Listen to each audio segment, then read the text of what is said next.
Shalom, selamat pagi jemaat yang dikasihi Tuhan. Shalom. Selamat pagi. Selamat pagi. Mari pada pagi hari ini kita bersuka cita. Kita mau memuji Tuhan, kita mau menyembah Tuhan. Kita mau naikkan segala pujian, segala hormat. Sebab kemerdekaan setelah Tuhan berikan kepada setiap kita. Mari kita bertepuk tangan. Juga jemaat yang mengikuti melalui live streaming, mari kita memuji Tuhan bersama-sama.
Jemaat Tuhan, pada pagi hari ini kita satukan hati, kita membawa pujian kita, ucapan syukur kita.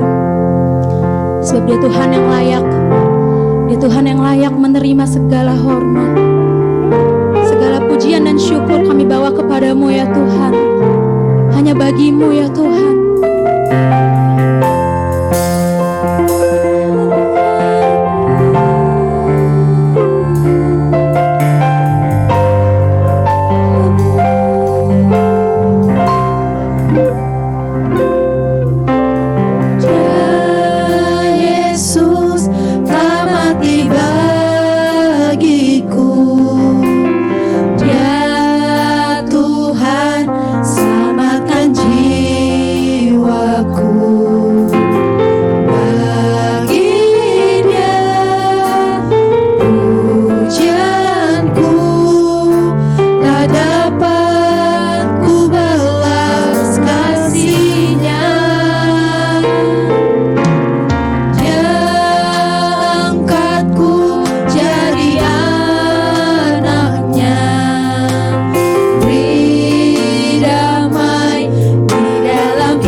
hormat serta syukur kekal selamanya bagi Dia. Segala pujian, hormat serta syukur selama-lamanya. Terimalah pujian kami ya Tuhan. Bagi Dia segala pujian, hormat serta syukur kekal selamanya.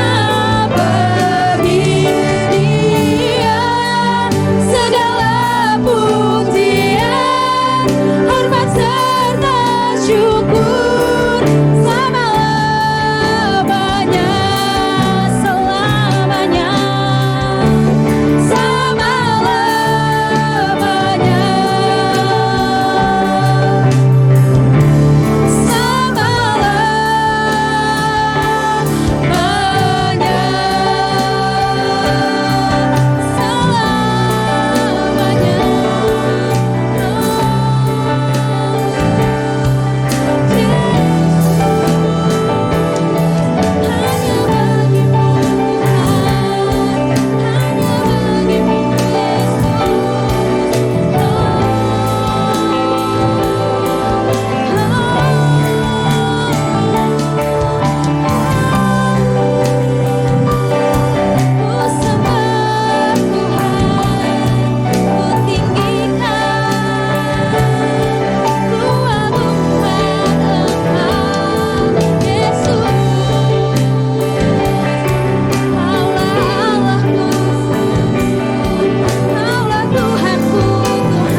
Yesus, terima kasih.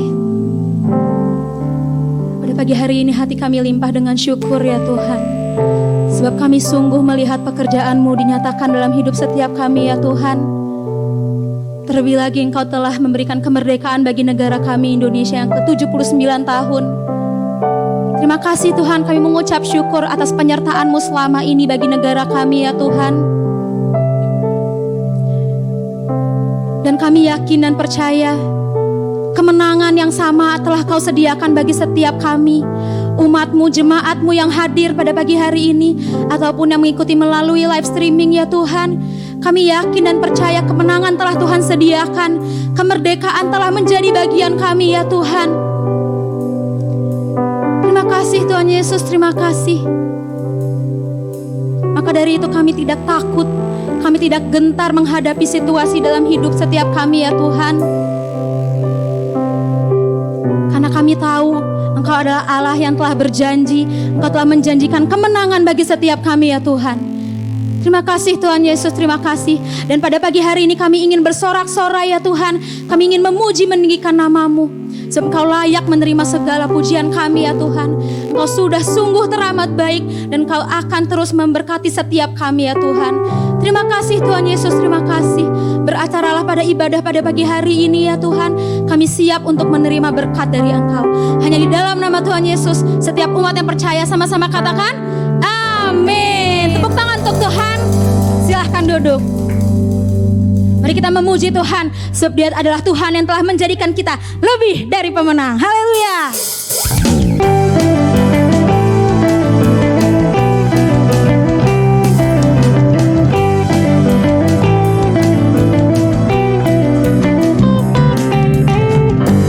Dari pemenang dalam segala perkara, iblis dikalahkan oleh kuasa darahnya. Jika Allah di pihak kita, siapa dapat melawan? Kita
Tuhan telah memberikan kita kebebasan. Maka dari itu mari kita bertepuk tangan, sebab kita telah dibebaskan.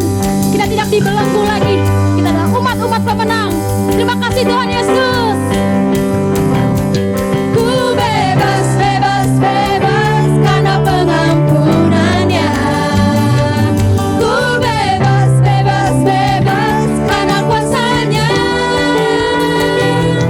Ku telah bebas, bebas, dia tinggal di dalamku. Oleh kuasa darahnya aku bebas. Dengan percaya katakan, ku bebas, bebas, bebas karena umat pemenang suaranya. Ku bebas, bebas, bebas karena kuasanya. Ku telah bebas, bebas, dia tinggal di dalamku. Oleh kuasa darahnya aku bebas. Ku bebas, bebas, bebas karena pengampunannya. Ku bebas, bebas, bebas karena kuasanya. Ku telah bebas, bebas, dia tinggal di dalamku. Oleh kuasa darahnya aku bebas. Ku bebas, bebas, bebas karena pengampunannya. Ku bebas, bebas, bebas karena kuasanya. Ku telah bebas, bebas, dia tinggal di dalamku. Oleh kuasa darahnya aku bebas. Katakan oleh kuasanya. Oleh kuasa darahnya aku bebas. Oleh kuasa darahnya aku bebas. Aku bebas. Sorak-sorai untuk Tuhan. Haleluya, haleluya Tuhan, terima kasih. Tetap bangkit berdiri, kita siapkan hati untuk mendengarkan firman Tuhan. Kami tidak takut ya Tuhan, kami tidak bimbang, sebab Allah yang kami sembah, Yesus, dialah yang memberikan kami kemenangan. Terima kasih Tuhan Yesus, Kau adalah sumber kemenangan kami.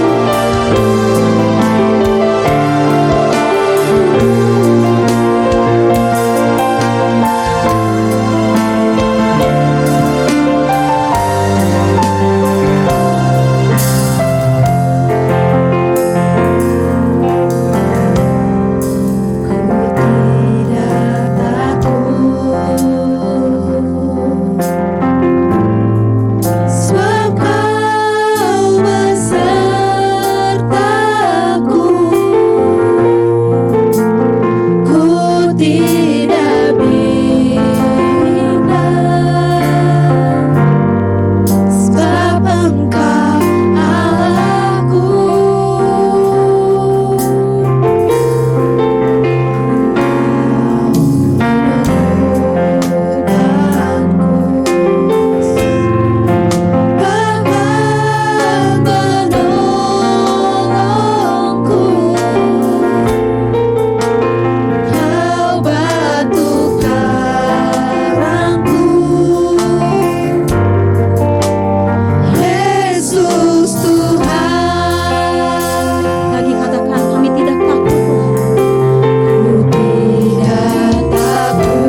tidak takut, sebab Kau besertaku.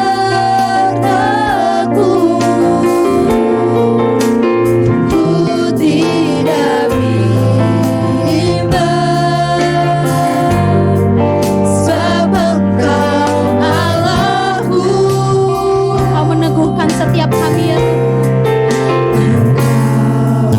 Meneguhkanku, bahkan menolongku.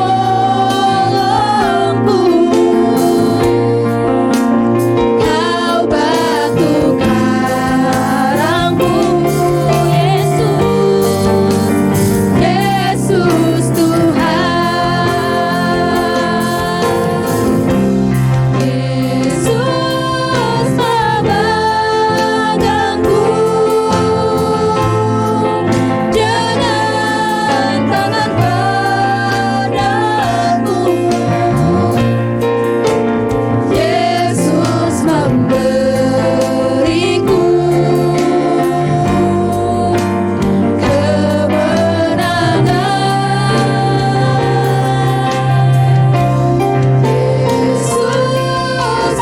memegangku dengan tangan kananmu. Yesus memberiku kemenangan. Sambil mengangkat tangan kita katakan, Yesus memegangku, terima kasih Yesus. dengan tangan kananmu. Yesus memberiku kemenangan. Yesus memegangku dengan tangan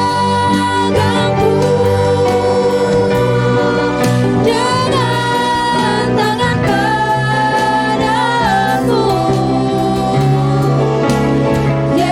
Yesus memberiku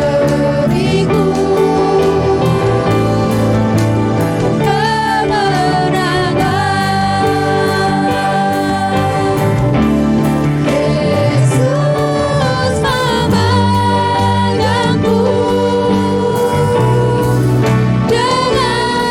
tangan kananmu.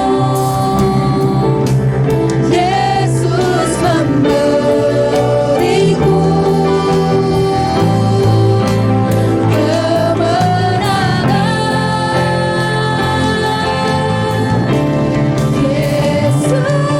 kemenangan. Yesus memegangku dengan tangan kananmu. Yesus memberiku kemenangan. Yesus memberiku kemenangan.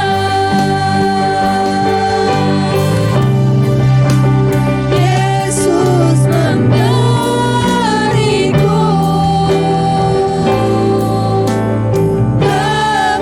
kemenangan.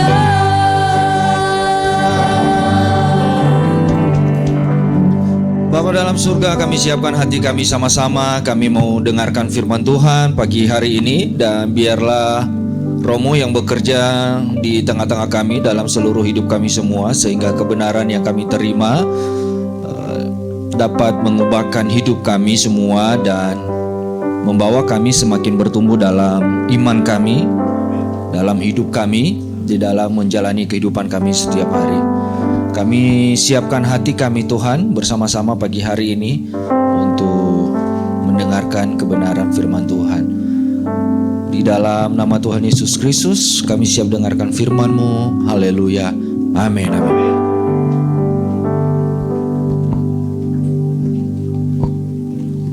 Ya, shalom, selamat pagi Bapak Ibu semua yang terkasih dalam nama Tuhan Yesus Kristus. Saya pagi hari ini akan share satu judul kebenaran firman Tuhan. Saya akan bagikan kepada kita dan kita akan belajar bersama-sama. Saya berikan judulnya adalah Come and Go, begitu ya, datang dan pergi, begitu ya. Memang kalau saya bilang bahwa dalam kehidupan kita banyak yang sering datang dan pergi, begitu ya. Ada yang datang dengan secara sengaja memang, tetapi ada juga yang datang bukan karena kesengajaan, begitu ya Bapak dan Ibu. Dan seringkali seseorang datang dalam hidup kita karena pertemuan yang singkat begitu ya. Karena kita saling cocok begitu ya, kita punya usaha yang sama atau kita punya hobi yang sama atau kita punya bisnis yang mungkin relasinya bisa cocok lah kita untuk bangun hubungan bisnis dengan orang itu. Lalu kita mulai membangun sebuah relationship dengan orang yang sama, dengan orang ini dan kemudian kita mulai berjalan bersama dan banyak hal yang kita bisa lakukan bersama. Begitu. Ada juga yang datang misalnya karena sebuah hubungan suka sama suka begitu ya. Ya di mana sering kali orang menikah begitu ya, menikah mereka dan memutuskan untuk membangun sebuah rumah tangga diawali dengan di mana mereka saling mencintai satu sama lain begitu ya. Tertarik atau datang pada pandangan yang pertama begitu saudara-saudara. Cinta pada pandangan pertama dan akhirnya dalam perjalanannya hubungan itu menjadi bertumbuh begitu ya. Lalu kemudian mereka menjadi bersama-sama begitu ya. Mereka memutuskan bahwa kita membangun rumah tangga, kita akan menikah begitu ya. Kemudian ada juga yang datang karena dalam kehidupan kita mungkin karena teman lama begitu ya, teman TK waktu dulu gitu ya. Setelah sekian tahun ya kita TK bersama TKA begitu ya. Kemudian masuk TKB sudah nggak lagi begitu ya. Kemudian masuk TK SD, SMP, SMA, kuliah juga nggak ketemu gitu ya. Jauh banget ya saudara-saudara ya. Kita baru ketemu ternyata udah sama-sama menikah begitu ya. Udah punya keluarga. Kamu teman TK saya dulu ya. Di reuni TK kita nggak ketemu ya. Memang nggak ada reuni TK kayaknya ya saudara-saudara ya. Jadi datang dalam kehidupan kita. Ada juga banyak hal yang sebenarnya seseorang bisa datang dalam kehidupan kita atau siapapun atau kumpulan tertentu juga memang mereka datang yang tadinya kita nggak kenal, kita nggak tahu siapa dia, siapa saya dan siapa semua. Tetapi karena mungkin hobinya misalnya hobinya adalah main sepeda. Main sepeda itu bukan main sepeda atau bersepedaria begitu ya. Dimana main sepedanya setiap hari Minggu dan mereka sangat cocok begitu ya satu sama lain. Akhirnya ketemu dari latar belakang yang berbeda, dari yang tidak kenal menjadi kenal satu sama lain. Ya, datang dalam kehidupan kita. Juga termasuk jemaat misalnya datang begitu ya dalam kehidupan saudara dan saya menjadi satu gereja di mana kita nggak saling mengenal satu sama lain, yang satu nggak mengenal yang A, yang B, C dan C, dan kemudian datang dalam kehidupan Anda dan saya, kemudian kita baru mulai belajar mengenal begitu ya satu sama lain. Ada memang yang cocok, ada juga yang enggak begitu ya. Ya, ada yang cocok, ada yang enggak, dan kadang-kadang itu tidak semua sejalan kok, Bapak dan Ibu. Nah, kemudian saya juga mau bilang bahwa pasangan suami istri misalnya ya ada yang datang dalam kehidupan mereka, dulu mereka cuma berdua begitu ya, tetapi kemudian ada yang datang dalam kehidupan mereka yaitu mulai muncul anak-anak begitu ya, mulai datang anak-anak, mulai lucu-lucu gitu ya, bayi-bayi yang lucu itu ya, gemesin begitu ya, kemudian lama-lama kok jadi nyebelin ya begitu ya saudara-saudara ya, ya mulai yang tadinya kita imut-imut jadi amit-amit begitu ya saudara, dan kemudian itu datang dalam kehidupan mereka. Hal itu bisa sekali lagi bahwa hal yang datang dalam kehidupan kita bisa mendatangkan sesuatu yang baik dan juga bisa mendatangkan sesuatu yang buruk. Bagi orang yang menikah dan punya anak, mungkin pada awalnya mereka happy, tetapi ada kadangkala dalam proses perjalanannya mulai stres, mulai pusing, mulai kok makin lama makin gede biayanya makin besar begitu ya saudara-saudara, dan banyak pengeluaran dan sebagainya. Bahkan kadang-kadang mama-mama muda itu kadang-kadang mengalami baby blues ya kalau nggak salah ya. baby blues saudara-saudara, dan akhirnya stres, mukul anaknya. Wah, gara-gara kamu sekarang lahir di dunia ini, datang dalam hidup saya, papamu sudah nggak cinta lagi sama saya begitu ya. Gara-gara kamu, mamamu nggak bisa melayani saya, gara-gara dan sebagainya. Dan saya mau bilang bahwa itu sekali lagi yang datang itu dalam kehidupan kita bisa saja menghasilkan sesuatu yang baik, atau bisa mendatangkan sesuatu yang baik, dan juga bisa mendatangkan sesuatu yang buruk. Memang tergantung bagaimana setiap pribadi masing-masing memang untuk membangun, untuk memulai, untuk bisa menghandle diri masing-masing, untuk melihat segala keadaan yang terjadi dalam hubungan, dalam sebuah relationship, dalam sebuah komunitas, dalam sebuah persekutuan, bagaimana setiap orang memang harus masing-masing melihat dan bagaimana memperlakukan baik diri mereka secara pribadi maupun orang-orang yang ada di sekitar mereka. Nah, kemudian itu yang come, yang datang, kemudian ada juga yang go begitu ya. Ada yang go. Oke, sebelum go saudara-saudara, saya mau tambahkan sedikit lagi bagian ini bahwa ada juga yang datang misalnya karena Anda dan saya orang-orang yang high class, punya duit, naik mobil mewah, begitu ya, punya pesawat dan sebagainya, saldo ATM-mu mungkin bukan hanya M lagi, sudah T begitu ya saudara-saudara. Dan semua orang yang bahkan sering kita dengar sebuah lelucon bahwa yang tadinya tidak mengaku teman bisa tiba-tiba ngaku teman begitu ya. Yang tadinya bisa bukan ngaku-ngaku saudara, nggak kenal begitu ya, bisa mengatakan saya kenal dia saudara saya, kita pernah dulu SD bareng kok, kita dulu pernah TK bareng kok, kita pernah ngopi malahan, kita nggak ketemu lalu kemudian diupload foto mereka waktu mereka masih TK gitu ya, masih jauh banget, ini wajahnya siapa ya, nggak kenal gitu ya. Ini dulu buktinya begitu ya saudara-saudara ya, datang karena mungkin karena ada sesuatu dalam hidupmu begitu ya. Dan seringkali ada tuh peribahasa bilang begini, bukan peribahasa, kayaknya sebuah yang sering kita dengar bahwa teman dan sahabat yang sesungguhnya adalah bukan pada saat kamu berada di level teratas dalam hidupmu atau sedang berada di bagian yang terbaik dalam hidupmu, tetapi teman yang sesungguhnya adalah bahwa ketika kamu sedang berada di dalam dasar yang paling bawah dan ketika orang tidak mengenal kamu dan apakah mereka masih ada bersamamu atau enggak. Gitu loh. Mereka masih ada mendukungmu atau enggak? Mereka masih support kamu atau enggak gitu loh. Kalau kita pada saat kita sukses banyak orang datang, ya itu hal biasa, semua orang juga dunia juga melakukan yang sama begitu ya. Tetapi ketika saudara dan saya berada di titik terendah dalam hidupmu, coba lihat siapa yang datang dalam hidup saudara dan saya. Siapa yang aware dengan saudara, siapa yang peduli dengan kita, siapa yang mau memperhatikan saudara, siapa yang ngasih saudara, oh jangan menyerah, semangat, pasti Tuhan tolong.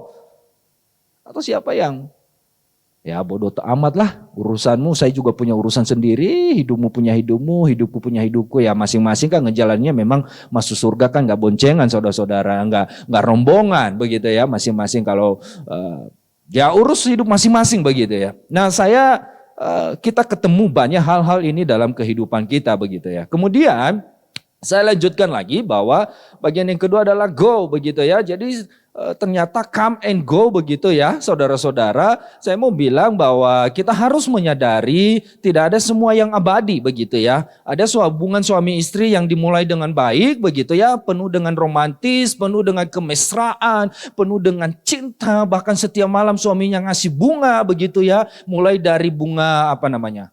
Bukan hebuk ya, hebuk itu orang nikah ya kayaknya. Bunga satuan begitu ya, mulai sampai bunga yang gelondongan gitu ya, kok gelondongan kebanyakan kayaknya ya saudara-saudara.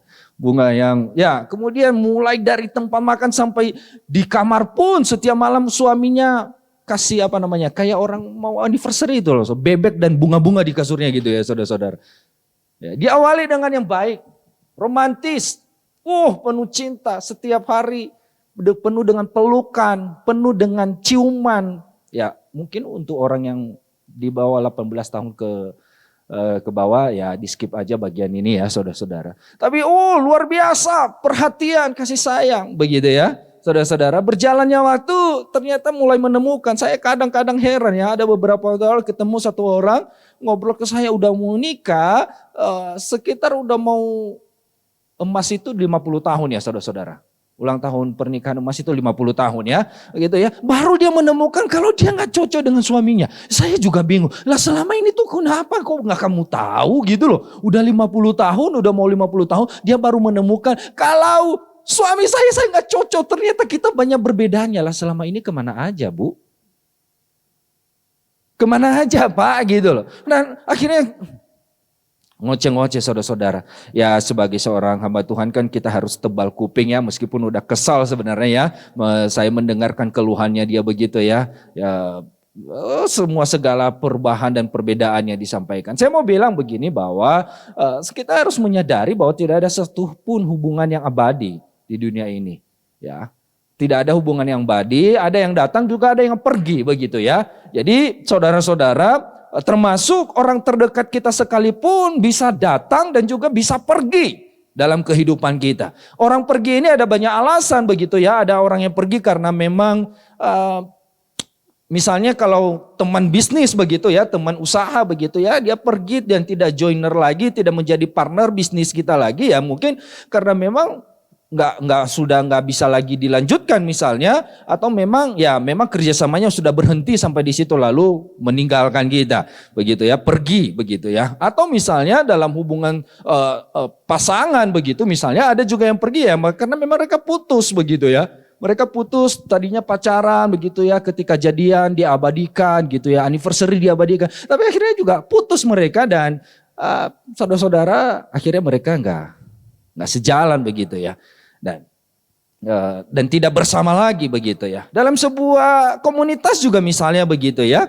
Ada kita ketemu misalnya juga bahwa dalam sebuah persekutuan atau komunitas atau kumpulan tertentu ya mungkin karena udah merasa boring kali ya di dalam komunitas itu, udah membosankan juga kali. Lalu kemudian dia meninggalkan. Ada juga yang memang kadang-kadang bahwa karena memang tidak bisa saling kerjasama satu sama lain, atau kadang-kadang lebih banyak perbedaannya dan daripada dilanjutkan jadi penyakit ya, sama-sama sakit ya, lebih baik harus ada yang harus memutuskan untuk meninggalkan begitu ya. Makanya kadang-kadang suami istri ya, Bapak dan Ibu, saudara-saudara meninggalkan karena sudah nggak tahan lagi.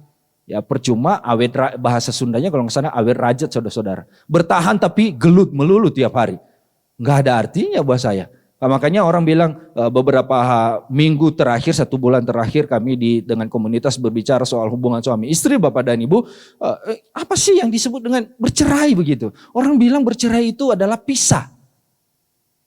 Pisah satu sama lain. Semua bilang enggak kok. Bercerai itu bukan hanya soal pisah satu sama lain. Ada yang masih serumah tapi sudah mati rasa. Buat saya itu sudah cerai. Buat saya begitu ya. Karena kenapa firman Tuhan ngajari kita menjadi satu daging. Satu daging artinya apa? Seperasaan, sepenanggungan. Itu satu daging, bukan hanya soal kita satu catatan sipil lalu pisah begitu. Nah itu kalau kita memahami yang dimaksudkan firman Tuhan satu daging misalnya, ya kita akan tahu begitu ya. Jadi buat saya adalah bahwa buat saya, saudara setuju dengan ini boleh nggak? Boleh, iya silakan saudara-saudara. Tapi buat pandangan saya kalau orang bilang bercerai. Lalu bercerai itu apa sih? Pisah. Pisah itu apa? Ya gak serumah lagi. Gitu loh. Tapi ada begitu pernikahan Kristen saudara-saudara. Loh kok jadi masuknya ke sini ya? Saya kasih gambaran saja buat kita bahwa satu rumah. Tapi sudah gak ada rasa satu sama lain. Udah mati rasa, udah ngejalani hidup masing-masing begitu ya.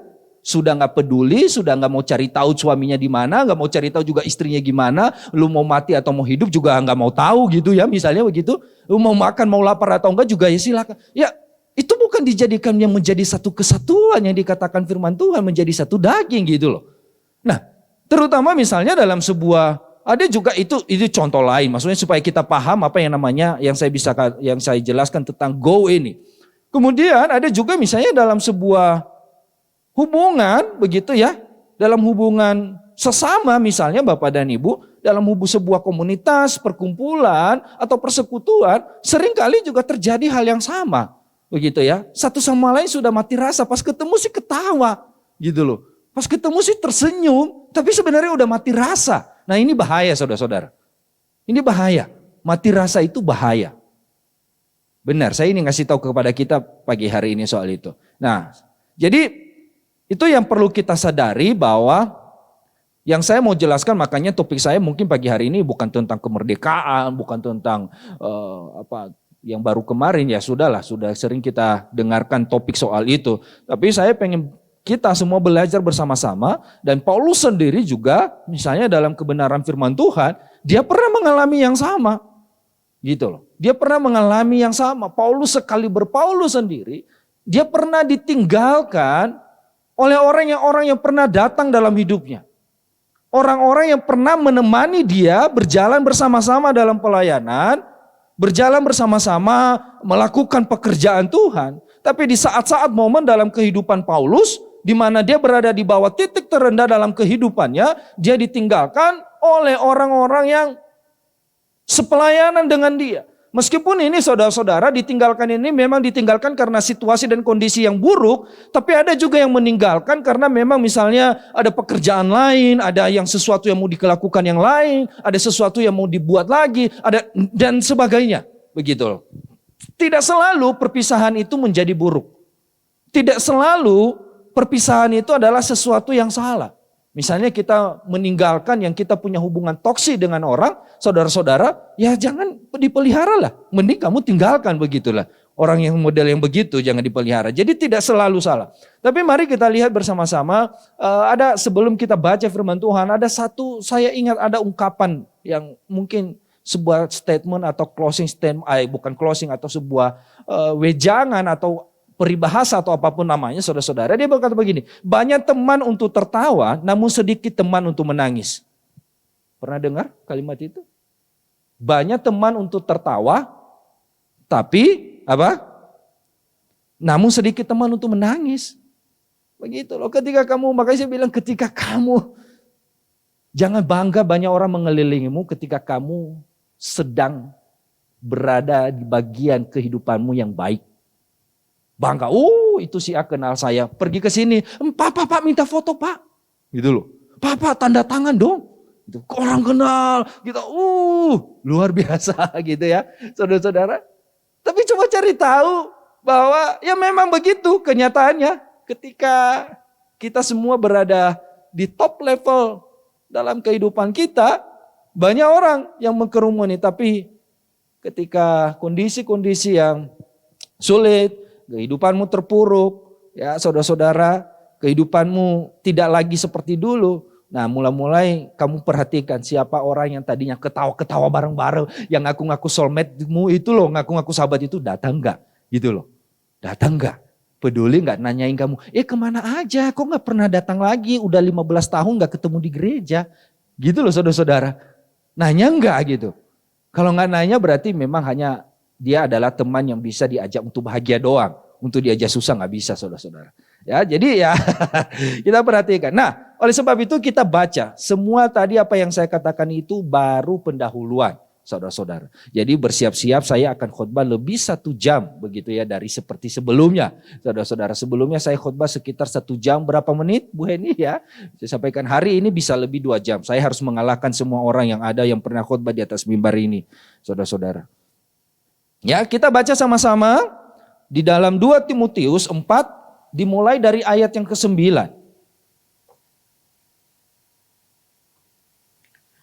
2 Timotius 4 ayat 9 sampai dengan 12.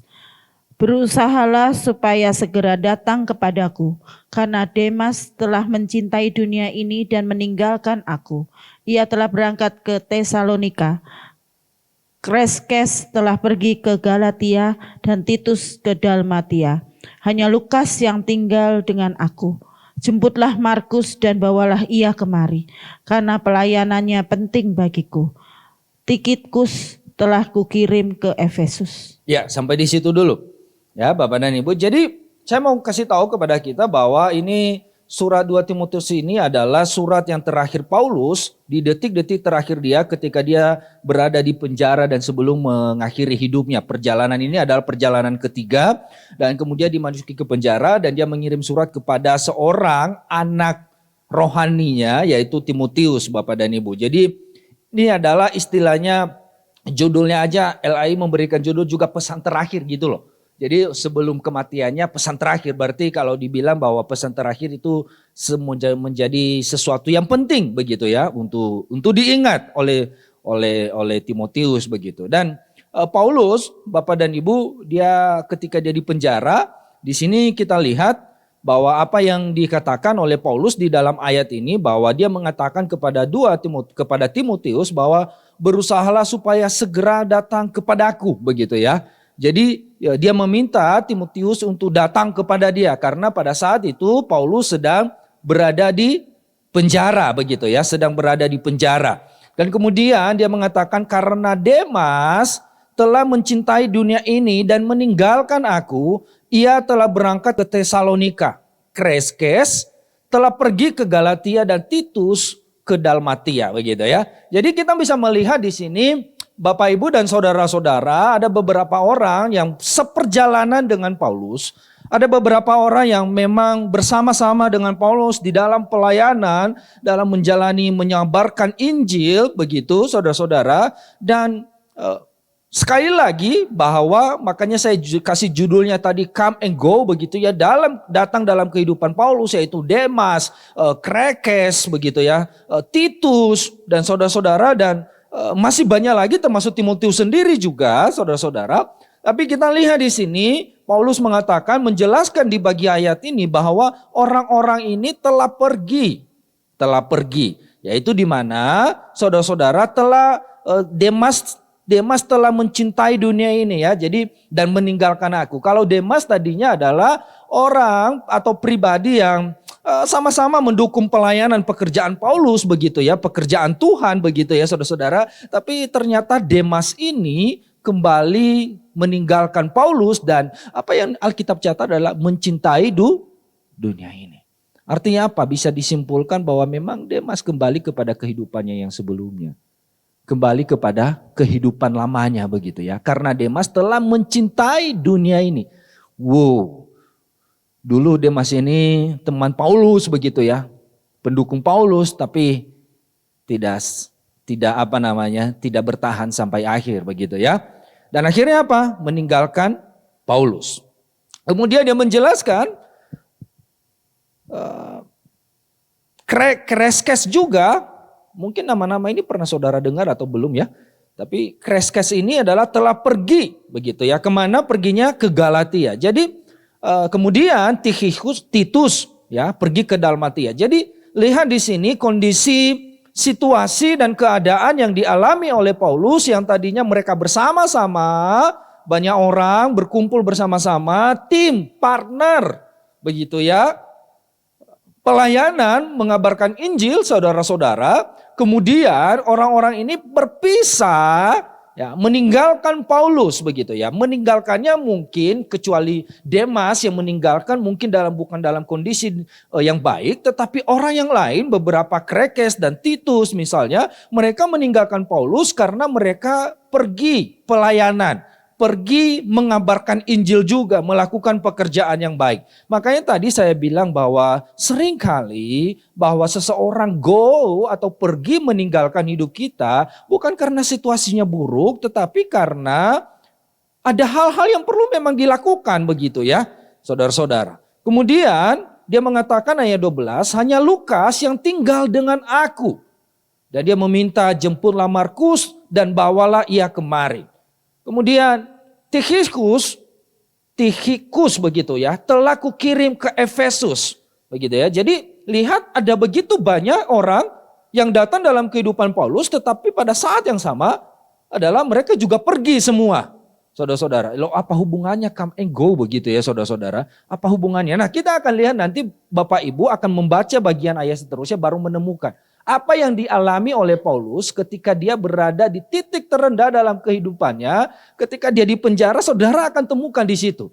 Nah ya, nah kemudian saya lanjutkan Bapak dan Ibu, jika engkau kemari bawa juga jubah yang kutinggalkan di Troas di rumah Karpus dan juga kitab-kitabku terutama perkamen itu. Ya, nanti cari tahu nama-nama orang ini saudara-saudara baca di dalam Kisah Para Rasul. Nah kemudian gini. Ayat 14 dilanjutkan begini. Alexander tukang tembaga itu telah banyak berbuat kejahatan terhadap aku. Tuhan akan membalasnya menurut perbuatannya.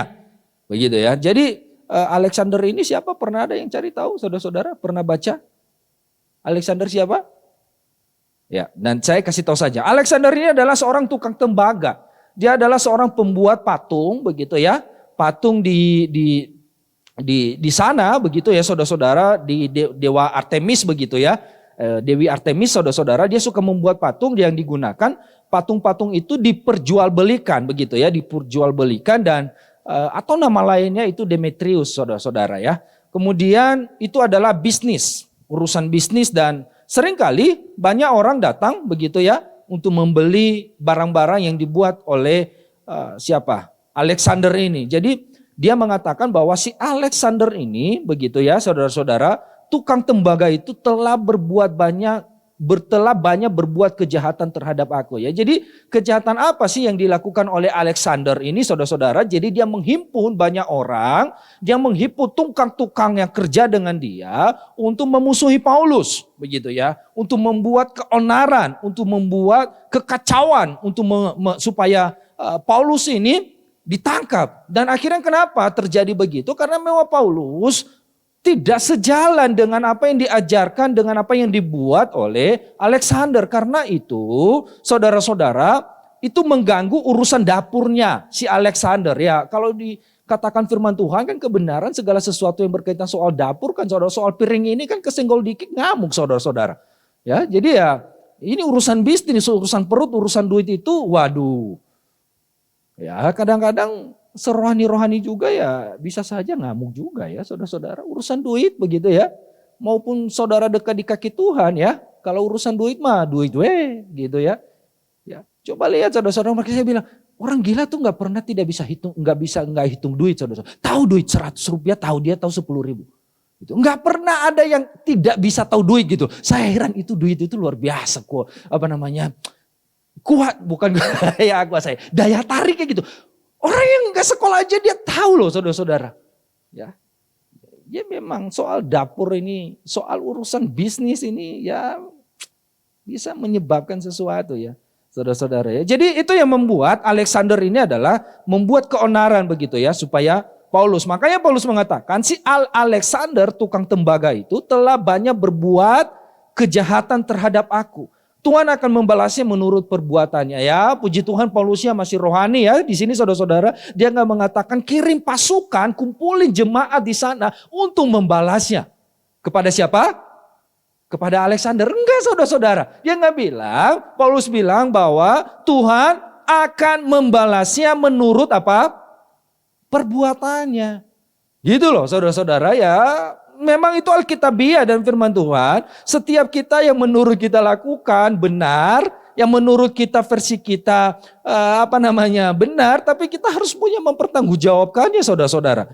Ya, jadi jangan bilang bahwa kita nggak akan menerima imbalan atau balasan dari setiap tindakan yang kita lakukan, yang versi saudara dan saya benar, begitu ya, Bapak dan Ibu, karena Tuhan akan membalas menurut perbuatan kita, begitu ya, setiap kita masing-masing. Oke, kemudian dilanjutkan ayat 15 adalah hendaklah engkau juga waspada terhadap dia karena dia sangat menentang ajaran kita. Ajaran apa sih yang ditentang oleh Demetrius ini atau Alexander ini, saudara-saudara ya? Ajaran tentang Tuhan Yesus, ajaran tentang keselamatan, ajaran gak boleh menyembah dewa, bahwa Tuhan itu adalah hanya satu, yaitu keselamatan itu, pengampunan dosa itu hanya ada di dalam Tuhan Yesus, begitu ya. Dan Demetrius atau Alexander ini menentang semuanya itu, begitu ya. Karena kenapa? Ya kembali lagi soal bakul nasi, saudara-saudara. Urusan bisnis. Kalau urusan bisnisnya terganggu, ya ini kan soal perut, saudara-saudara ya. Soal duit lagi-lagi ya apapun juga dihalalkan. Hal-hal yang kelihatan benar aja, salah pun akan dibenar-benarkan, begitu ya. Oke, kita lanjutkan. Silakan Bu, ayat 16. Dan 17. 2 Timotius 4 ayat 16 dan 17. Pada waktu pembelaanku yang pertama tidak seorang pun yang membantu aku. Semuanya meninggalkan aku. Kiranya hal itu jangan ditanggungkan atas mereka. Tetapi Tuhan telah mendampingi aku dan menguatkan aku. Supaya dengan perantaraanku Injil diberitakan dengan sepenuhnya dan semua orang bukan Yahudi mendengarkannya. Dengan demikian aku lepas dari mulut singa. Ya, sampai di situ ya. Jadi kita akan melihat saudara-saudara di ayat 16 mengatakan pada waktu pembelaanku yang pertama. Yaitu nanti baca saudara-saudara Kisah Para Rasul pasal 26. Saudara ketemu di situ pembelaan Paulus ketika dia sudah dipenjara begitu ya saudara-saudara. Paulus mengatakan bahwa pada waktu pembelaanku yang pertama tidak ada seorang pun yang membantu aku. Atau bahasa lainnya mengatakan tidak ada seorang pun yang mendampingin aku. Tidak ada seorang pun yang menemani aku. Ini yang saya mau bilang kepada saudara, Paulus tadinya ada begitu banyak orang datang dalam kehidupannya. Saudara-saudara, dalam kehidupan Paulus, bahkan datang ikut bersama-sama dengan Paulus. Tetapi lihat apa yang terjadi bahwa pada waktu Paulus harus membela dirinya, karena tuduhan-tuduhan yang dituduhkan kepada dia bahwa dia membuat keonaran, dia melakukan memimpin pemberontakan, saudara-saudara. Tapi lihat pada kondisi yang sama, saya mau bilang bahwa keadaan Paulus adalah sebagai tawanan, kondisinya adalah kondisi di bawah paling terendah dalam kehidupan Paulus, saudara-saudara. Dia mengatakan bahwa tidak ada seorang pun yang membantu aku. Bahasa lainnya mengatakan tidak ada seorang pun yang menemaniku. Tidak ada seorang pun yang bersama dengan aku. Hei, di mana itu Titus? Di mana itu Kreskes? Tikhikus itu di mana? Di mana yang tadinya yang suka ngopi-ngopi cantik itu? Di mana yang tadinya kita ketawa-ketawa bareng itu? Kemana sekarang? Ketika makan gratisnya pada ngumpul semua saudara-saudara. Tapi giliran susah. Orang pura-pura gak kenal malahan. Paulus mengatakan bahwa tidak ada seorang pun. Bahkan Paulus ditinggalkan. Meskipun ditinggalkannya memang bukan karena ada perseteruan di antara mereka. Saudara-saudara. Tetapi lihat bahwa Paulus sedang membutuhkan mereka. Ada tuh istilah yang mengatakan, I need you, but I hate you. Gitu ya, gimana di saat bersamaan, aku membutuhkanmu, aku juga membencimu. I need you, but I hate you. Gitu loh. Aku butuh kamu, tapi sebenarnya aku benci. Gitu loh. Saudara-saudara, gimana itu? Saya juga bingung istilah itu bahwa I need you, but I hate you. Gimana dua perasaan yang sama dijalani antara butuh dan benci. Jangan bersama-sama. Gimana ya? Saya nggak tahu gimana aplikasinya. I need you but I hate you. Tapi lihat bahwa Paulus mengalami situasi keadaan yang buruk di dalam kehidupannya. Dia ditinggalkan. Bahkan orang-orang yang bersama dengan dia. Orang-orang yang tadinya mengatakan hai men, hai sobat, hai sohib. Apalagi? Kita ini adalah, ya mungkin kita nggak saudara, kita saudara dalam Kristus gitu loh. Kita ini kan sama-sama ditebus oleh darah Yesus. Sama-sama ada Roh Kudusnya. Begitu, enggak sadar udah 30 menit ya. Saudara-saudara, itu baru poin pertama saya. Bapak dan Ibu, di mana yang tadinya kita ditebus oleh darah Yesus gitu yo. Kita ini sama-sama anak Tuhan loh. Tapi faktanya bahwa mereka meninggalkan Paulus. Tidak ada mereka di saat itu. Makanya saya bilang, jangan kaget dan jangan heran. Kadang-kadang dalam kehidupan saudara bahwa orang-orang datang ketika saudara dan saya dalam kondisi-kondisi yang baik. Ketika kamu punya duit, orang akan datang dalam hidupmu. Orang gak peduli kamu pakai baju apapun, kamu pakai apapun. Orang akan datang, orang akan sanjung, orang akan terima kasih. Orang akan welcome, orang akan terima, orang akan mau ngobrol denganmu. Tapi kalau di saat terburuk dalam kehidupan saudara dan saya, ada begitu banyak kejadian kita akan temukan. Dan tidak jarang ini terjadi di kalangan kekristenan kita saudara-saudara. Meninggalkan. Apalagi kalau misalnya orang itu udah sulit hidupnya, udah miskin, menyebalkan lagi. Pasti akan semakin ditinggalkan. Benar. Apalagi kalau orang lihat bahwa nggak ada sesuatu yang mendatangkan keuntungan dalam kehidupan kita ketika dia datang. Karena seringkali banyak orang datang dalam kehidupan kita ketika ada sesuatu yang menguntungkan buat mereka. Ketika ada sesuatu yang bisa mendatangkan benefit. Ketika ada sesuatu yang mereka bisa eksploitasi dalam kehidupan saudara dan saya. Ketika mereka lihat bahwa ini bisa mendatangkan koneksi, bisnis dan sebagainya. Mereka akan datang dalam kehidupan kita. Makanya bagi saudara dan saya, jangan gampang sekali tersanjung karena orang bilang ke kamu, ih teman lama ya kita ya, kamu cantik banget, udah lama banget gak ketemu. Ayo dong join bareng. Jangan coba, oh ya Tuhan Yesus, dia baik banget loh. Padahal kita udah lama gak ketemu, sekarang dia traktir kopi lagi. Saudara-saudara jangan gampang terhanyut. Oh dulu padahal dia nyebelin banget loh, tapi sekarang udah baik banget. Jangan saudara-saudara, mungkin karena dia datang, bukan kita curiga terhadap orang, bukan, no. Tapi kita perlu melihat kehidupan kita, supaya saudara dan saya, jangan sampai saudara dan saya ini ditinggalkan begitu saja. Karena akan seringkali orang memanfaatkan relasi ini untuk mendatangkan benefit, untuk keuntungan pribadi atau ada maksud-maksud lain. Tapi Paulus ngalami ini, gak ada seorang pun yang peduli. Gak ada seorang pun yang perhatian. Bahkan menemani pun Paulus untuk datang di pengadilan. Saudara-saudara, untuk membela dirinya. Orang-orang itu yang bersama dengan Paulus tidak ada satupun di antara mereka yang datang. Kalau engkau merasa, di mana ya teman saya yang dulu. Dalam kondisi sekarang kok mereka gak pada datang ya. Kok mereka gak ada yang WA saya lagi ya? Kok udah kayaknya WA-nya malahan profilnya sekarang sudah gak terlihat lagi. Gitu. Profilnya itu kan sekarang bisa ditutupi saudara-saudara ya. Kalau ditanya apa kabar gitu ya. Aduh mohon maaf ya nanti saya balas lagi sibuk ini. Padahal lagi santai sebenarnya nonton drakor saudara-saudara. Tapi dia memang gak mau berurusan denganmu. Jadi saudara-saudara, dalam kondisi ini yang saya mau bilang, ini firman Tuhan banget, real banget dalam kehidupan kita, bahwa kita harus melihat tidak semua orang yang datang itu adalah dalam kehidupan saudara dan saya adalah orang-orang yang memang benar-benar mau mendukung saudara.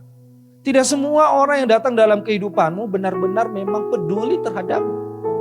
Makanya kalau ada yang meninggalkan kita pada saat-saat titik rendah dalam hidup kita, kalau kita menyadari ini, kita gak akan kesal, kita gak akan ngomel-ngomel, saudara gak akan marah-marah, saudara gak akan jengkel, saudara gak akan maki-maki orangnya, gitu loh. Karena kita tahu bahwa memang dalam siklus kehidupan manusia pada umumnya gak ada sesuatu yang abadi, gak ada sesuatu yang bertahan lama, datang dan pergi, terus begitu, saudara-saudara. Bahkan orang yang kamu katakan aku cinta padamu, aku cinta mati, mabuk kepaya saudara, bisa meninggalkanmu sewaktu-waktu. Kemarin tuh lihat saudara-saudara, ada penggerebekan di salah satu tempat. Dan ternyata setelah digerebek oleh Satpol PP, cowoknya lari saudara-saudara. Ceweknya ditangkap oleh polisi, oleh Satpol PP. Ya, di saat enaknya bilang-bilang I love you sayang, tapi di saat susahnya, gak ada sama sekali. Dan Paulus mengatakan kiranya hal itu jangan ditanggungkan atas mereka. Saya berpikir kenapa Paulus mengatakan, dia mengatakan ya sudah memang sewaktunya memang mereka tidak ada bersamaku. Saya mau lihat di sini memang karena Paulus membutuhkan mereka. Paulus menginginkan mereka untuk ada bersama-sama dengan Paulus dalam keadaan yang seperti itu. Makanya Paulus bilang kiranya hal itu jangan ditanggungkan atas mereka.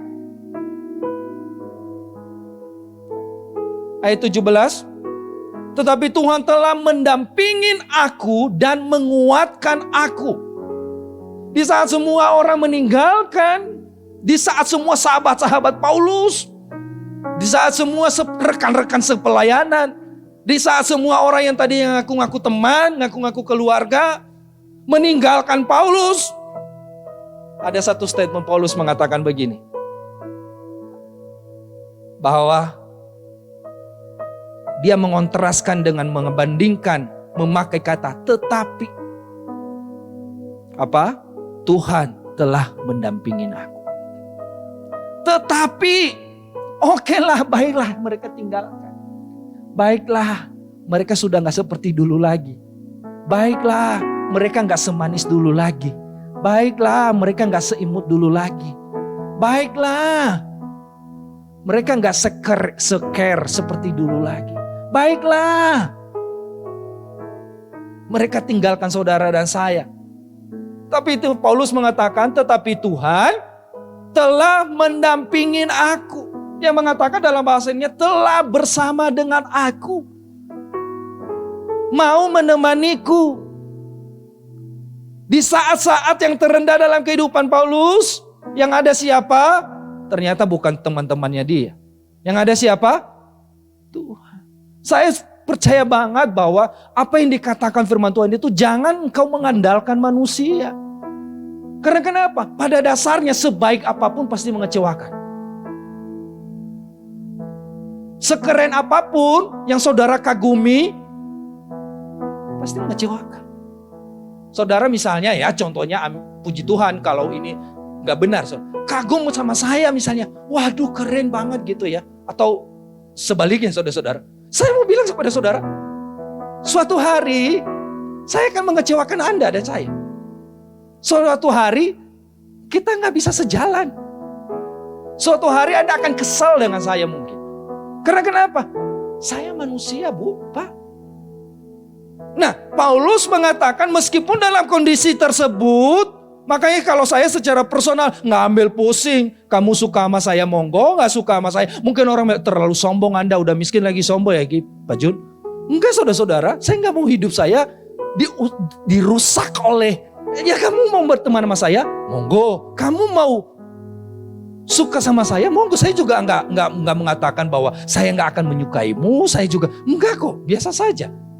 Karena kenapa? Ada firman Tuhan, Paulus sekali berpaulus saja bisa mengalami ditinggalkan, apalagi saya, apalagi saudara begitu ya. Paulus mengatakan, tapi Tuhan mendampingin aku. Akhirnya apa? Di saat-saat momen kesendirian dalam kehidupan Paulus, yang ada adalah hanya satu ternyata, Tuhan. Makanya pujian mengatakan, ada satu sobatku yang setia. Nah pastikan hidup kita, saudara-saudara, di saat kesendirian kita punya Tuhan yang menjadi sahabat saudara dan saya. Kita punya Tuhan yang mau menemanimu bukan hanya pada saat kamu happy. Lagi makan ya, lagi dapat THR ya, lagi dapat bonus ya. Lalu Tuhan bilang, aku teman kamu, anakku, sahabatku. Enggak kok. Tapi Tuhan justru di saat engkau sedang berada dalam titik terendah dalam kehidupanmu, ketika orang semua tutup mata dan gak mengenalmu lagi, gak seperti yang kamu harapkan, di situ sebenarnya juga ada Tuhan. Bahkan dia bukan hanya ada menonton, saudara-saudara, tapi dia mendampinginmu. Ini bukan kata saya, tapi kata Paulus. Artinya apa mendampingin? Dia berada di sampingmu, menemanimu. Sahabat sejati hanya kita ketemu di dalam Tuhan Yesus. Dia menemanimu. Dan dia mengatakan bukan hanya mendampingin Paulus. Lalu dia mengatakan bahwa dan menguatkan aku. Dalam terjemahan aslinya bukan hanya mengaku. Dan dia memberi kekuatan kepadaku. Dia memberi kekuatan kepadaku. Selain dia mendampingin, karena dia ada di sebelah saudara, karena dia melihat setiap kejadian yang ada dalam hidupmu, Tuhan bukan hanya ketawa dan cengengesan gitu ya saudara-saudara. Rasain lu Paulus. Enggak begitu. Tuhan bilang, Paulus bilang, dia memberi kekuatan kepadaku. Apa artinya Pak, Bapak Ibu? Ternyata kondisi Paulus ini bukan kondisi baik-baik. Siapa sih yang mau dipenjara? Siapa sih yang mau ditinggalkan oleh orang? Dalam keadaan sebagai manusia, Paulus pasti akan bersedih hati, lagi terpuruk hidupnya ditinggalkan oleh orang, oleh teman-teman sepelayanannya. Siapa sih yang mau? Pernah gak ngalami ditinggalkan oleh orang? Jadi kita ditinggalkan suami aja atau istri aja, atau kita ditinggalkan pacar kita aja, kita meronta-ronta, galau berhari-hari, sampai gak bisa makan, gak bisa tidur. Tapi Tuhan bilang, Paulus bilang, tapi Tuhan memberikan kekuatan kepada aku. Wow, Ternyata saya mau bilang kepada saudara, ternyata bukan hanya menjadi teman dan sahabat sejati buat kita, bukan hanya mendampingin saudara dan saya, tapi dia juga memberi kekuatan. Amin. Dia memberi kekuatan. Aku berikan kekuatan kepadamu untuk bisa melewati, bukan dia memberi kekuatan. Oke Paulus, saya hajar itu raja, saya hajar itu orang-orang yang benci sama kamu, saya sikat mereka, saat sekali saya jentikan jari saya kayak Thanos. Saudara-saudara, semua mereka akan, enggak kok, Tuhan Yesus, Paulus enggak mengatakan begitu. Tapi yang paling dilakukan oleh Tuhan adalah dia memberikan kekuatan. Kekuatan untuk apa? Supaya Paulus mampu menjalani. Supaya Paulus mampu melewati. Supaya Paulus di tengah-tengah ditinggalkan oleh orang, itu dia masih bisa bersuka cita dan mampu bertahan. Seringkali masalahnya enggak dihilangkan oleh Tuhan. Seringkali kesusahannya tidak dihapus oleh Tuhan. Seringkali beban hidupnya tidak dihapus oleh Tuhan. Seringkali yang membuat Anda terluka tidak dihapus oleh Tuhan. Jangan berdoa, Tuhan Yesus, dia membuat saya terluka, tolong hajar dia, kalau boleh cabut nyawanya hari ini saja. Enggak kok. Tuhan mungkin gak ambil itu bagi hidup saudara dan saya, tapi yang Tuhan mau berikan bagimu adalah dia memberikan kekuatan. Dia memberikan kekuatan. Kemudian saudara-saudara, dia melanjutkan begini. Supaya dengan perantaraanku Injil diberitakan dengan sepenuhnya. Dan semua orang bukan Yahudi mendengarkannya. Dengan demikian, aku lepas dari siapa?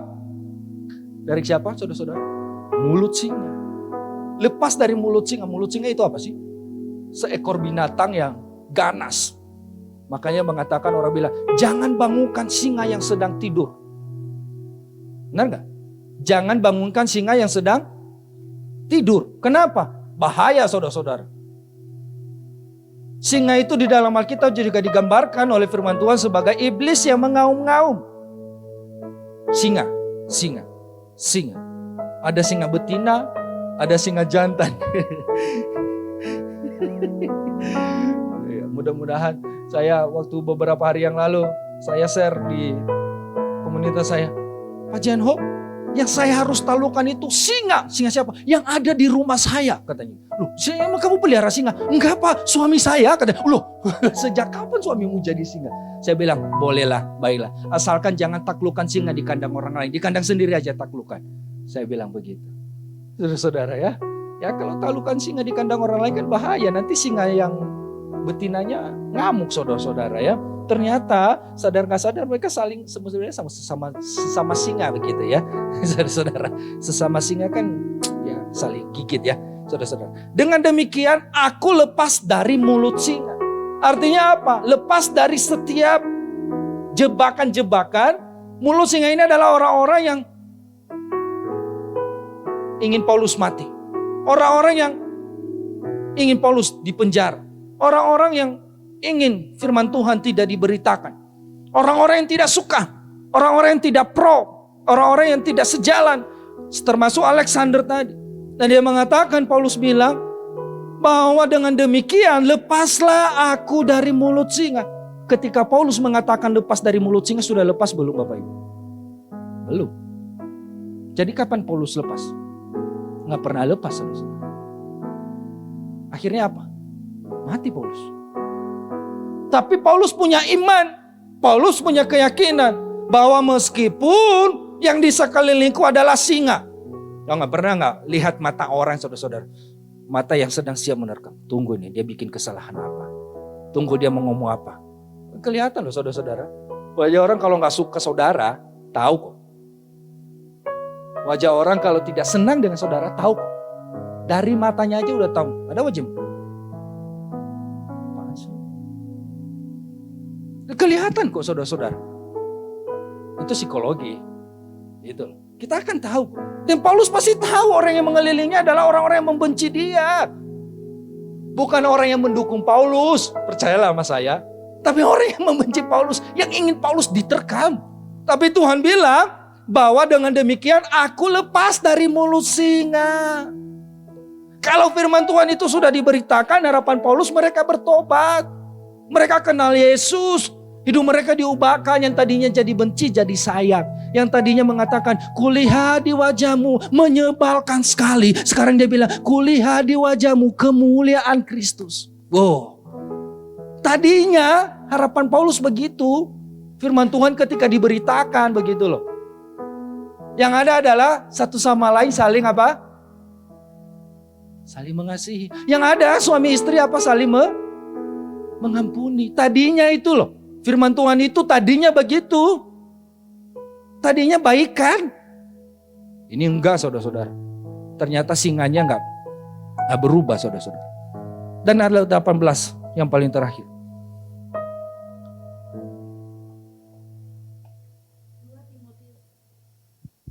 Dua Timotius 4 ayat 18.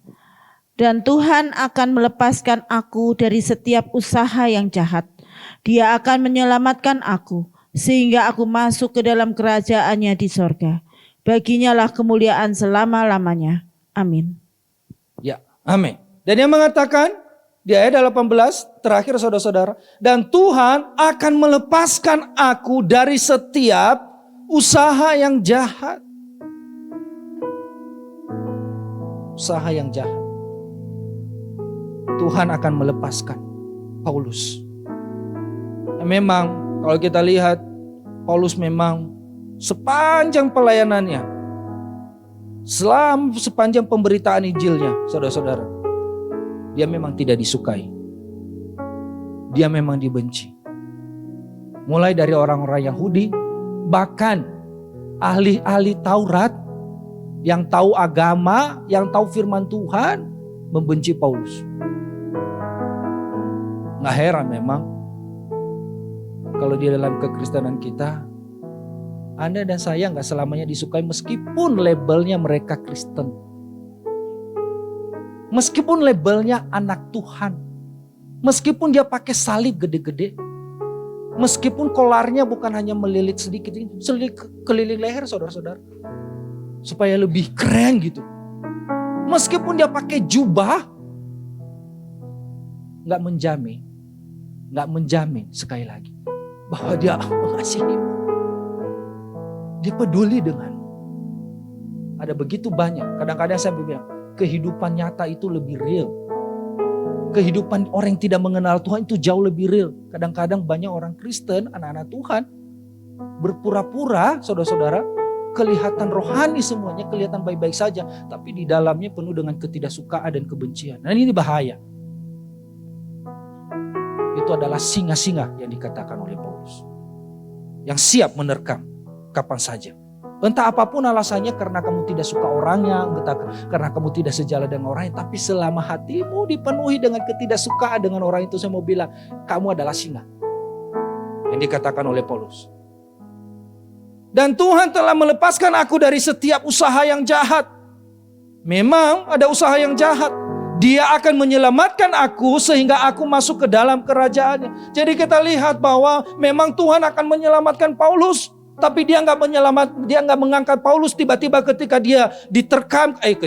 Ketika orang-orang sedang menghakimi dia. Ketika dia sedang ditinggalkan oleh banyak orang. Tuhan nggak angkat dia lalu mengatakan, ayo Paulus naik ke surga langsung hari itu juga. Enggak kok. Yang dia lakukan adalah bahwa dia menyelamatkan Paulus. Meskipun harus melewati penderitaan, tapi dia tetap melewati Paulus, menyelamatkan Paulus. Meskipun Paulus harus ditinggalkan oleh orang banyak, tapi Tuhan mau menyelamatkan dia. Dan kita lihat firman Tuhan bilang, sehingga aku masuk ke dalam kerajaan di sorga. Keselamatan yang Tuhan berikan bukan hanya menyelesaikan setiap persoalan-persoalannya saudara dan saya hadapi dalam hidup ini. Tapi keselamatan yang Tuhan berikan bagi kita adalah membawa saudara dan saya, pastikan kita masuk surga. Amin. Pastikan kita masuk surga. Jangan di sini kita haleluya, haleluya, puji Tuhan. Tapi ternyata pas masuk pintu surga, kemana? Kok belok ke kiri? Waktu itu kan kita sama-sama loh. Dia gak masuk surga ternyata. Nanti Petrus ngasih kuncinya salah. Pak, ini kuncinya bukan di kanan Pak, ke kiri. Itu ke kirinya kemana? Itu Pak, ke neraka gitu. Oh, kan sayang saudara-saudara. Jadi saya mau bilang bahwa kita harus pahami sekali lagi, ikut Tuhan Melayani Tuhan bukan berarti bahwa saudara dan saya terlepas dari persoalan hidup. Ikut Tuhan, melayani Tuhan bukan berarti Anda dan saya menjadi kaya raya yang kebanyakan pendeta khotbahkan. Itu tidak alkitabiah. Paulus sendiri menderita, saudara-saudara. Ikut Tuhan, melayani Tuhan, saya mau bilang kepada saudara, bukan berarti bahwa semua orang akan suka kepada semua. Jadi orang Kristen bukan berarti bahwa semua tetanggamu itu tidak akan meninggalkanmu. Semua sohib-sohib kamu itu tidak membiarkanmu belajar sendiri. Pahami hal ini. Kita harus pahami. Karena kalau enggak, kita seringkali jadi bermasalah bagi kehidupan kita. Tapi saya mau bilang, justru Tuhan mungkin enggak ambil bagian-bagian yang menyakiti saudara dalam hidupmu. Tapi yang Tuhan pastikan adalah kamu dan saya masuk surga. Paulus mengalami itu. Dia akan menyelamatkan aku sehingga aku masuk ke dalam kerajaan surga. Makanya saya paling menentang biasanya teologi kemakmuran, saudara-saudara. Dan saya paling tidak alkitabiah menurut saya. Orang bilang ikut Tuhan itu pasti diberkati. Masa sih hidupmu susah? Ya Paulus lihat murid-murid Yesus, kurang apa mereka ngikut Tuhan. Toh mereka masih hidup susah kok. Bahkan matinya mengerikan. Harusnya ikut Tuhan tuh matinya dalam keadaan tidur sambil bilang. Atau saat khotbah bilang haleluya. Langsung mati. Kata siapa saudara-saudara? Murid-murid Yesus nggak mengalami yang sama. Paulus nggak mengalami yang sama. Jadi saudara mau jadi murid Yesus apa? Amin. Ya bagian terakhir nyelekit ya saudara-saudara, nembaknya pas sekali. Ya, jadi kita pahami sekali lagi di saat Anda merasa bahwa dalam hidup ini ada begitu banyak hal yang menurut kita bahwa orang-orang yang menurutmu saat ini karena engkau berada di level teratas dalam hidupmu adalah orang-orang yang care, orang-orang yang peduli, orang-orang yang perhatikan, orang-orang yang senyum baik kepada saudara, orang-orang yang mungkin care dan sebagainya. Tapi perhatikanlah ketika datang di bagian terendah dalam hidupmu, kamu akan tahu siapa teman, siapa sahabat, siapa orang Kristen yang sesungguhnya. Di sana kamu akan temukan. Jadi jangan terlena dengan hal-hal yang manis yang kelihatannya rohani semua saudara-saudara. Tapi faktanya kamu akan tahu. Karena Paulus sendiri mengalami yang sama. Begitu ya. Yang kedua adalah bahwa kita harus pastikan hidup kita di saat kita ditinggalkan oleh orang lain. Pastikan ada satu Tuhan. Ada satu sobat setia yang menemanimu. Yaitu Tuhan. Orang lain meninggalkanmu is okay. Orang lain tidak peduli denganmu is okay. Yang penting Tuhan tidak meninggalkanmu. Karena kadang kalau ketika Tuhan meninggalkanmu, kamu gak mampu lagi berjalan sendiri. Tapi kalau Tuhan mendampingimu, kamu akan dikuatkan. Kamu akan diselamatkan. Haleluya. Bahkan singa-singa tadi akan ditutup. Gitu ya saudara-saudara. Jangan lihat kiri, kamu kayak wajah. Bahaya kalau suami di sebelahnya dilihat wajahnya, bahaya kan saudara-saudara. Sorry ya, saya gak lihat kamu sama mama gitu ya, bukan. Bahaya kan, nanti bisa pertengkaran rumah tangga pulang ke rumah. Kita nggak akan bereskan di sini, tapi di rumah kita akan selesaikan ya Maya, gitu ya. Oke ya, cukup sampai di sini Bapak Ibu. Selamat pagi, Tuhan Yesus berkati kita semua.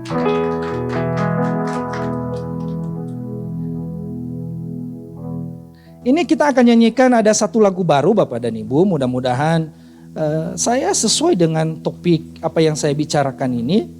Ya, ada saatnya yang ku alami tak seperti yang ku inginkan judulnya. Memilih tetap setia. Oke ya.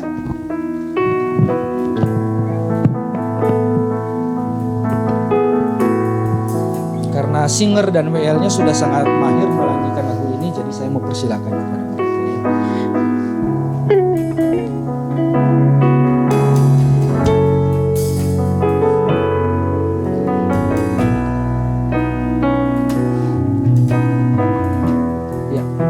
Kita nyanyikan sama-sama Bapak Ibu, kalau belum tahu belajarin sebentar.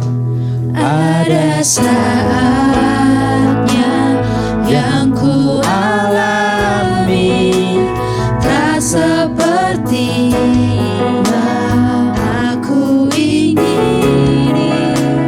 Ku tetapkan hati untuk tetap percaya. Hati untuk percaya.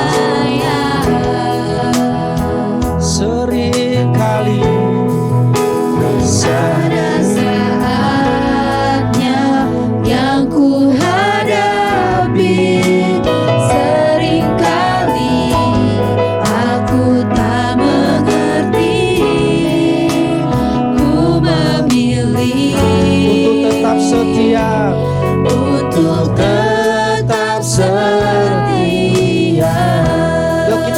bersama-sama Bapak Ibu. Ada saatnya yang kualami. Ada saatnya yang ku alami, Tak seperti yang aku tak ingini. seperti yang aku ingini. Ku tetapkan Hati untuk percaya. hati untuk percaya. Ada saatnya yang ku hadapi. Ada saatnya yang ku hadapi. Seringkali Aku tak mengerti. ku memilih Ku memilih untuk tetap setia. untuk tetap setia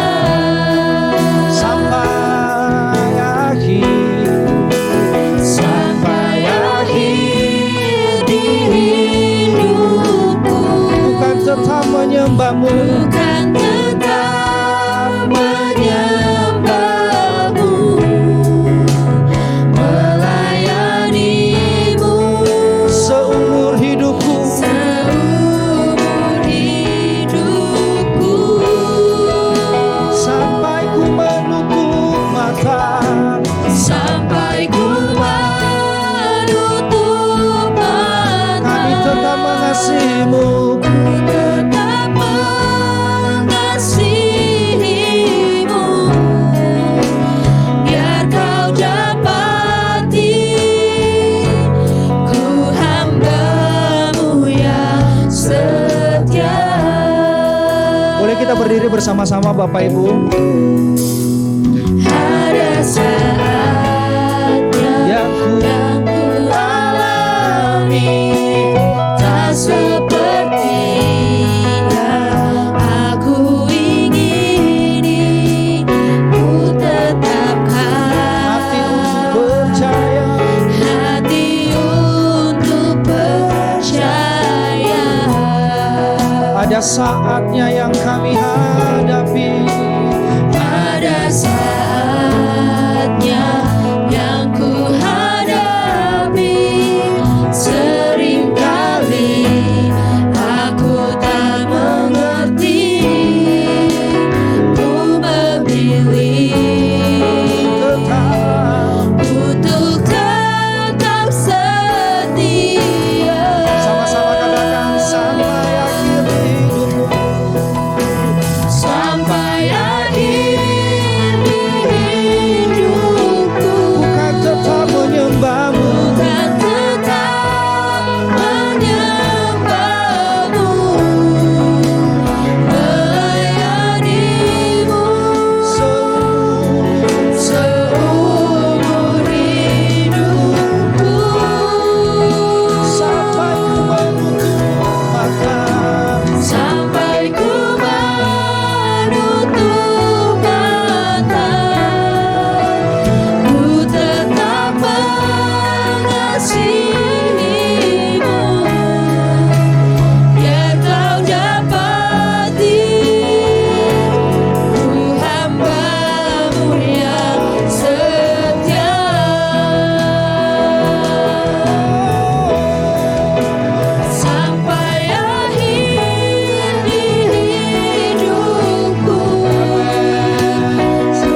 kami sama-sama bahwa meskipun dunia meninggalkan kami, orang-orang terdekat kami meninggalkan kami, orang-orang yang tidak ada yang memperhatikan kami, tidak ada yang peduli dengan kami, bahkan seringkali kami hanya berjalan sendiri, tapi kami tahu kami ada punya Tuhan yang mendampingin kami. Kami ada Tuhan yang menemani kami. Kami ada Tuhan Yesus, sahabat sejati kami, yang bukan hanya ada pada saat-saat terbaik dalam hidup kami, tapi di saat-saat tersulit pun, di saat-saat titik terendah sekalipun, kami percaya Engkau masih tetap menemani kami. Dan Engkau juga memberikan kami kekuatan. Engkau juga menguatkan kami, bahkan menyelamatkan setiap kami pribadi lepas pribadi. Sampai Engkau Tuhan mendapati setiap kami adalah hamba-hamba-Mu yang setia. Kami mau iring Tuhan, kami mau ikut Yesus, kami mau menjadikan-Mu satu-satunya dalam hidup kami. Apapun yang terjadi, pahit sepahit apapun, pagi hari ini kami mau katakan, kami akan tetap iring Yesus.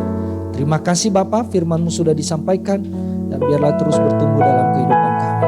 Dalam nama Tuhan Yesus Kristus kami berdoa dan mengucap syukur buat firman Tuhan. Haleluya. Amin.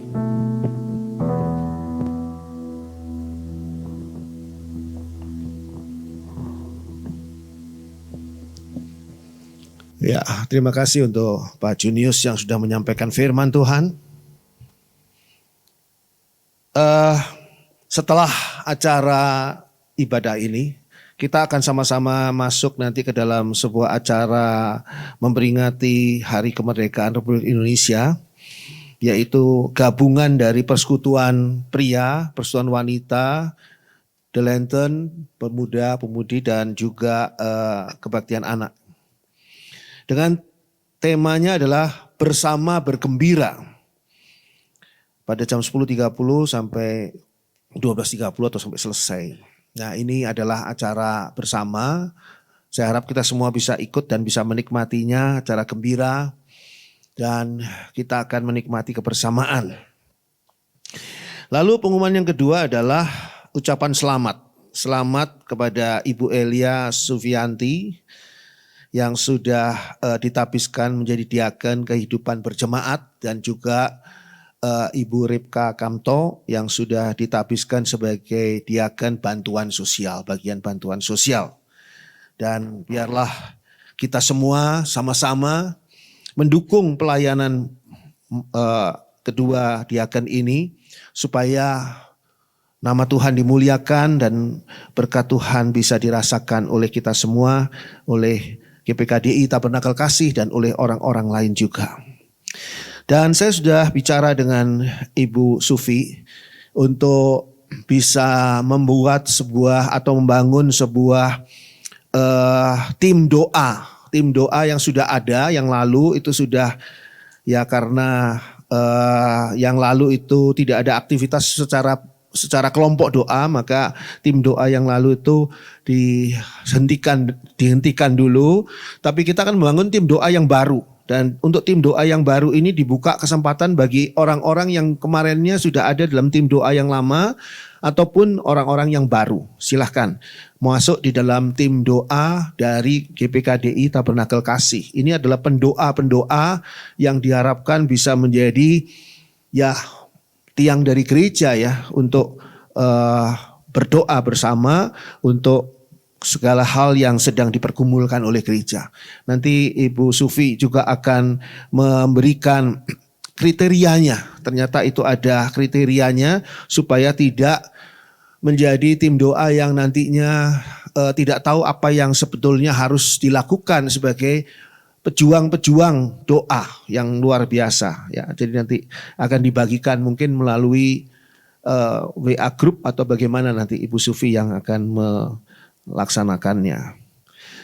Dan bagi saudara yang hatinya tergerak untuk mendukung dana untuk bantuan sosial dapat menghubungi tentu saja Ibu Ripka Kamto, dan ada nomor rekeningnya yang sudah ada di dalam warta jemaat yang lalu-lalu ya, bagi saudara yang ingin menyampaikan lewat rekening ataupun memasukkan di kotak persembahan khusus, silahkan. Karena kita ingin juga menjadi berkat bagi pihak-pihak lain, orang lain yang membutuhkannya.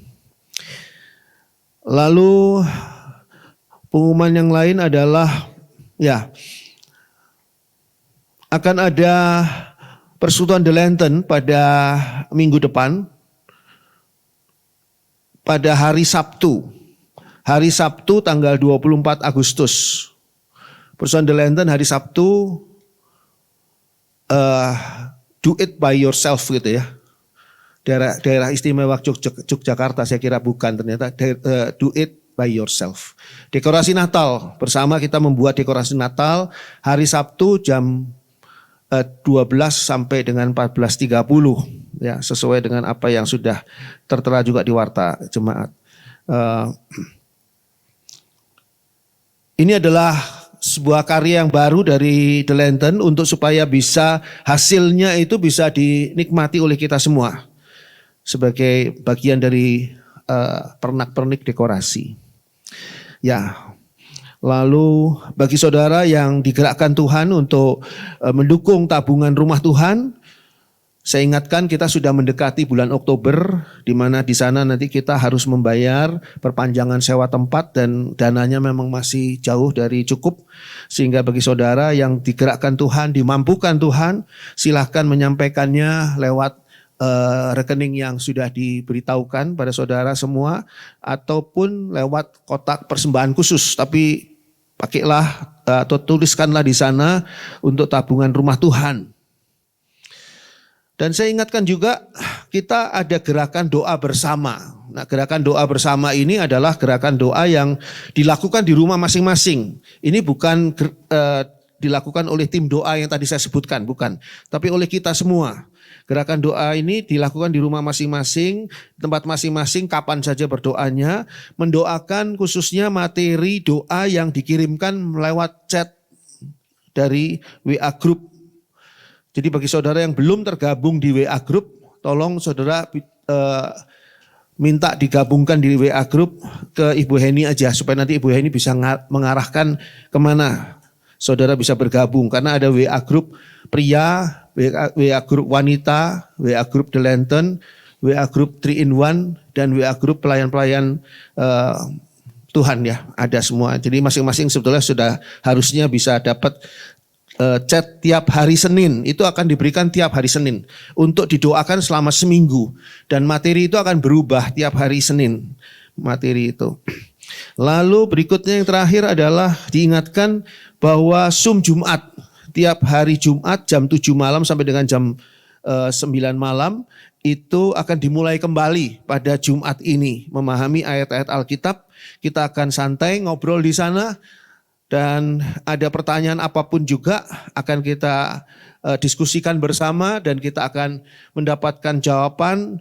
Dan juga tidak hanya saya yang sebetulnya menjawab di situ, tapi siapa saja yang ingin menyampaikan jawabannya ataupun pandangannya dipersilahkan. Tapi di sana tidak untuk berdebat, tapi kita untuk belajar bersama-sama mencari kebenaran firman Tuhan ya. Jadi gerakan doa bersama, memahami ayat-ayat Alkitab ini menjadi satu hal yang sangat penting untuk kemajuan kerohanian kita masing-masing.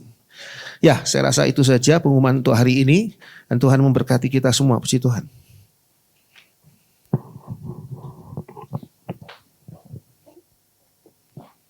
Puji Tuhan, firman Tuhan telah disampaikan. Sekarang tiba saatnya kita untuk memberikan persembahan. Bagi jemaat yang hadir di tempat ini dapat memberikan persembahan melalui kantung yang akan diedarkan. Dan bagi jemaat yang mengikuti melalui live streaming dapat memberikan persembahan melalui nomor rekening yang tertera di layar. Selamat memberikan persembahan, Tuhan Yesus memberkati. Sambil memberikan persembahan, mari kita memuji Tuhan.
Bapa di dalam surga, kami mengucap syukur karena Engkau adalah Allah yang setia.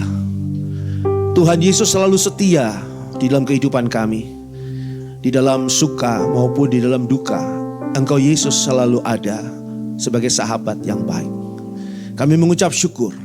Tolong kami ya Bapa, untuk tidak bersedih hati ataupun terganggu dengan mereka-mereka yang pergi. Tapi biarlah kami bersuka cita melihat Yesus yang ada bersama dengan kami. Bapa dalam surga, berkati Pak Junius yang sudah menyampaikan firman Tuhan dan membawa kami kembali ingat bahwa harusnya kami selalu mengucap syukur karena Tuhan Yesus yang baik selalu memberi kekuatan kepada kami di saat kami lemah dan tidak berdaya, sehingga kami mampu bangkit kembali, mampu untuk melanjutkan perjalanan kami di dalam kasih kemurahan Tuhan. Berkati Pak Junius dalam setiap bagian kehidupannya, rumah tangganya Tuhan berkati, pelayanannya Tuhan berkati, kesehatannya Tuhan berkati, dan semua hal yang menjadi pergumulannya Tuhan sendiri akan menjawab di dalam kehidupannya. Bapa dalam surga, jemaat-Mu mengumpulkan persembahan, dan biarlah persembahan ini boleh berkenan di hadapan Tuhan, dan Engkau sendiri yang akan menyucikan, menguduskan persembahan ini layak untuk dipakai gereja-Mu untuk dalam melayani Tuhan. Berkati mereka yang sudah memberi persembahan ya Bapa, balas dengan berkat Tuhan berlipat kali ganda, jauh lebih besar dibandingkan apa yang mereka sudah korbankan di dalam persembahan mereka. Bapa dalam surga, kami juga serahkan akan gereja-Mu ini ke dalam tangan Tuhan. Dan kondisi situasi yang ada, Engkau sudah mengetahuinya ya Bapa.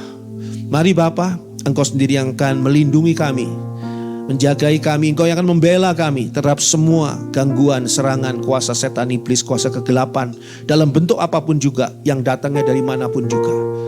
Gereja-Mu ini adalah milik-Mu ya Bapa, dan biarlah Engkau juga yang akan terus memberikan pertumbuhan. Engkau juga yang akan terus membuat gereja-Mu ini dipersiapkan bagi kedatangan Tuhan Yesus kembali. Terima kasih Bapa dalam surga. Berdoa buat bangsa dan negara kami Indonesia yang baru merayakan kemerdekaannya. Biarlah di dalam kondisi yang semakin baik, bangsa dan negara kami Indonesia semakin membuka hati mereka masing-masing, penduduk rakyat Indonesia, terhadap firman Tuhan, terhadap berita Injil, agar banyak orang dari bangsa kami yang diselamatkan. Terima kasih Bapa dalam surga.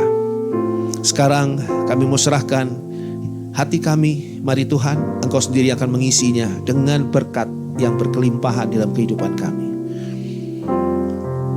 Dicurahkan berkat yang datangnya dari Allah, di dalam kasih dan kemurahan Tuhan Yesus Kristus, di dalam persekutuan Allah Roh Kudus yang senantiasa menyertai kita semua dari saat ini sampai ketika Tuhan Yesus datang dan membawa kita masing-masing masuk ke dalam surganya yang mulia.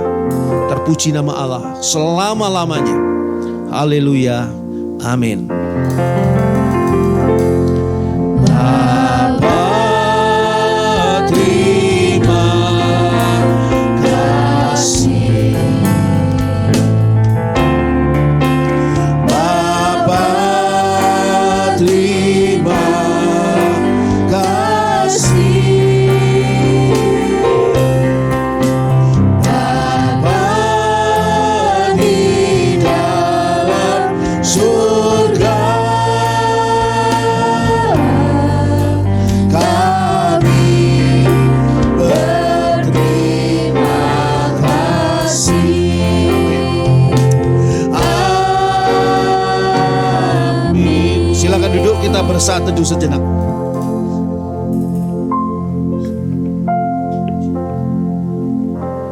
Selamat pagi, Tuhan memberkati kita semua, puji Tuhan.